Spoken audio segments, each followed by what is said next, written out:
My name is Rafi Finegold. I'm CEO and founder of Handily, and we are a platform that allows homeowners to video chat with home improvement pros on demand.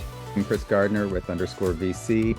I'm a general partner there, and we're a pre-seed and seed venture capital firm based right here in Boston. My name is Prithvi Tanwar. I'm a partner at Polsinelli. It's a big national law firm.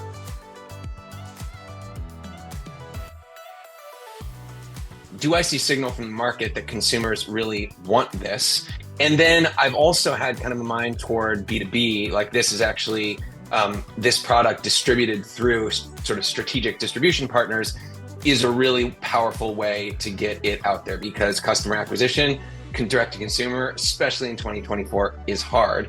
And so now as I'm starting to see that traction in the B2B space, that's where I'm starting to think seriously about raising money, really thinking about, when to raise, how much to raise, from whom to raise, both kind of, strategic angels, friends and family, all the potential drama and, that could bring raising money from people you're friends with.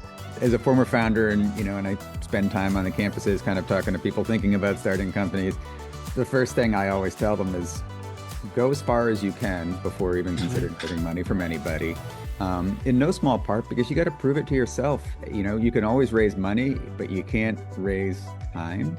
And you want to prove to yourself, first of all, that this is something you want to spend the next 8 years on. The worst thing you could do is kind of take a bunch of money, feel committed to your partners at XYZ venture capital firm, and then you find out later that this dog won't hunt, and then you're kind of stuck. And so prove it to yourself first, and then as you start to get that kind of confidence, then you start to get as far as you can before you take outside money. And that's because venture capital is expensive. It's expensive from a dilution perspective.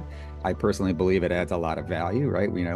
Firms like ours and lots of early stage companies will spend lots of time with you and make connections and help you find customers and help you look around corners and kind of all of that good stuff. But you still want to get as far as you can before you do that, because it reduces the amount of dilution you might take the more progress that you make. And then, but once you decide to do that, the first thing you have to do is to figure out how much money you need to get to that next stage. And so if you're a pre-seed company, what is the capital I need to build a business that qualifies for raising the next round of capital? And it's trickier than it sounds, because what you want to do is you want to kind of nail that, because if you raise too much money, you've kind of unnecessarily diluted yourself. If you raise not enough, then you have kind of the taint of someone who needs to kind of add on a little more to make more progress. But there is absolutely, and so sometimes it's a hard conversation to have with founders, there's definitely such a thing as raising too much money. And so you really need to kind of nail that. You need to look at what are the milestones that I need to accomplish for this next stage of my existence, and raise just enough money to do that. First of all, bootstrapping, both Chris and I will tell you, awesome. It allows you to really approach raising capital in a more intelligent manner, and also gives you more leverage, right? Because you actually understand the product better. You have a better handle on the business. You know what has worked and what hasn't worked. And your plan around what you're going to do with that capital and what that next step is going to be is actually a much more informed kind of point, right? Now, in terms of who you're going to raise from, I mean, most of my clients will do friends and family before they kind of go to institutional capital. Just a piece of advice: treat friends and family like investors, right? Don't let them kind of give you money for on some silly terms, because again, if things pan out, you want to be able, these are people who you're friends with, right? And you want to have treated them fairly, and you want to make sure that somebody doesn't come in 2 years after that friends and family investor and get a way better deal, right? So that it doesn't make logical sense. So certainly be mindful of that.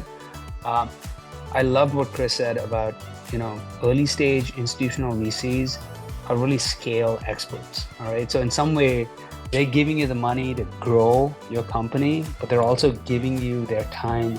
It's almost like you got a free, you got an employee. I'm sorry, Chris, but plus you got the capital, right?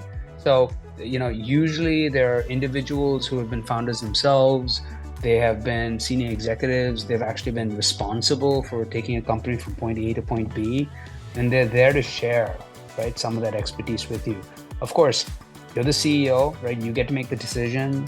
You get all the responsibility, but you have now this additional kind of, toolkit, if you will.